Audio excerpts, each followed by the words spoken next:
तेलंगाना के जारी assembly session में जुमे के दिन सुबह ही से हंगामे का माहौल देखा गया। हुक्मरान जमात भू भारती बिल पर बहस करना चाहती थी, लेकिन अपोजिशन बीआरएस केटीआर के खिलाफ फार्मूला ई रेस में मुबैना बदउनानी के तहत दर्ज मुकदमे पर बहस कराने का मुतालबा कर रहे थे। BRS party MLA Harish Rao ने कहा कि केटीआर के खिलाफ एक गैर कानूनी मुकदमा दर्ज किया गया है क्योंकि वो कांग्रेस हुकूमत की जमानतों पर सवाल उठा रहे थे। हरीश राव ने कहा कि एक एमएलए पर केस दर्ज किया गया है तो उसे अपनी बात रखने का मौका भी दिया जाना चाहिए। ఒక సభ్యుడి మీద అక్రమ కేసు పెట్టినప్పుడు ఆ సభ్యుడికి చెప్పుకునే అవకాశం ఇవ్వాలి కదా సార్। అది తప్ప ఒప్ప కేటీఆర్ గారికి మీరు అవకాశం ఇస్తే వారు మాట్లాడితే మీకు ప్రభుత్వానికి రాష్ట్ర ప్రజలకు కూడా ఒక క్లారిటీ వచ్చేటువంటి అవకాశం ఉంటుంది అధ్యక్ష। ఇది ముమ్మాటికి అక్రమ కేసు। కేవలం కేటీఆర్ గారు 420 మీ హామీలను ప్రశ్నిస్తుండే కనుక లగచెర్ల రైతులను ప్రశ్నించి रियासती वजीर पोंगुलेटी श्रीनिवास रेड्डी ने हरीश राव को जवाब देते हुए कहा कि अगर केटीआर के खिलाफ मुकदमा दर्ज किया गया है तो उसका रियासत से क्या ताल्लुक, जबकि ये केटीआर का शख्सी मसला है। उन्होंने कहा कि ये इंतहाई बदकिस्मती की बात है कि असेंबली में पेश करदा भू भारती बिल पर बात किए बगैर केटीआर के खिलाफ उनके गलत काम पर दर्ज मुकदमे पर बात करने के लिए बीआरएस की जानिब से इसरार किया जा रहा है। వారు చేసిన తప్పుల్ని విచారించే దాంట్లో భాగంగా కేసులు పెడితే ఆ కేసుల గురించి ఇక్కడ చర్చించాలని పట్టుబట్టడం చాలా దురదృష్టకరం అధ్యక్ష।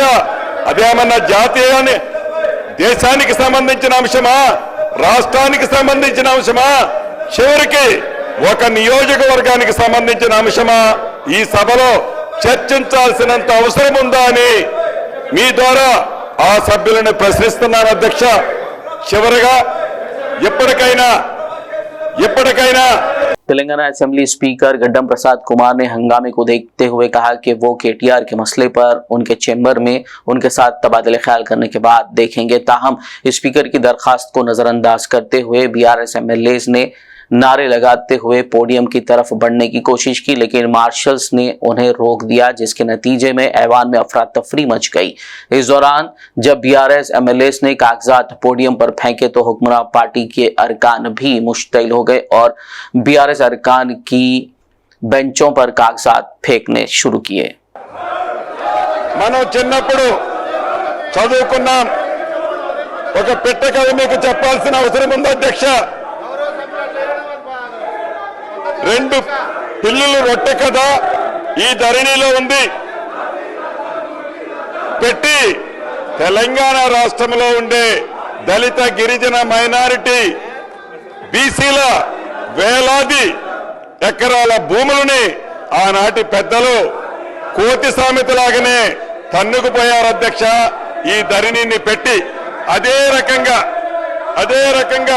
तेलंगाना असेंबली में जब वजीर पोंगुलेटी श्रीनिवास रेड्डी भू भारती बिल पर बात कर रहे थे और बीआरएस हंगामा कर रही थी, तब शादनगर के कांग्रेस एमएलए वीरलापल्ली शंकर ने बीआरएस पार्टी के एमएलए को जूता दिखाया। हंगामा आराई को देखते हुए स्पीकर गड्डम प्रसाद ने ऐवान की कार्रवाई को फौरी तौर पर मुलतवी कर दिया, जबकि वजीर रेवेन्यू पोंगुलेटी श्रीनिवास रेड्डी भू भारती बिल पर बोल ही रहे थे। इसके बाद बीआरएस एमएलए ने असेंबली में एमएलए शंकर के रवैये के खिलाफ नाराजगी का इजहार किया। बीआरएस एमएलए ने स्पीकर से असेंबली फुटेज को देखने का मुतालबा किया और यह भी मुतालबा किया कि एमएलए के खिलाफ SC/ST केस दर्ज किया जाए। మరొక విశేషం, భూ కమతాల పరిమితి చట్టం తెచ్చిన నాటి ముఖ్యమంత్రి తెలుగు ప్రధాని శ్రీ పివి నరసింహరావు గారు కౌలు రైతులకు మేలు చేసే విధంగా కౌలు రక్షిత చట్టం తీసుకొచ్చిన నాటి ముఖ్యమంత్రి శ్రీ బూర్గుల రామకృష్ణారావు గారు అదే విధంగా జాగీర్ల రద్దుతో కీలకంగా వ్యవహరించిన మాజీ ఉప ముఖ్యమంత్రి కొండ రెడ్డి గారు అని ఇక్కడ చెప్పాలి। तेलंगाना असेंबली में फार्मूला ई कार रेस मामले पर बहस की इजाजत न मिलने पर बीआरएस के अरकान ने ऐवान से वॉकआउट कर दिया। बीआरएस एमएलए ने सिद्दीपेट एमएलए हरीश राव की क़यादत में केटीआर के खिलाफ दर्ज केस पर एहतजाज किया। बीआरएस पार्टी ने इस मसले पर फौरी बहस का मुतालबा किया, जिसमें एमएलए हरीश राव ने नारे लगाए और हुकूमत के मकासद पर सवाल उठाए, तो दूसरी जानिब एमएलसीज ने भी केटीआर पर केस के खिलाफ सियाह बैचेस पहने काउंसिल को पहुंचे थे, जबकि कविता काली साड़ी पहने हुई थी। उन्होंने गैर कानूनी केस की मजम्मत करते हुए हुकूमत के खिलाफ नारे लगाए।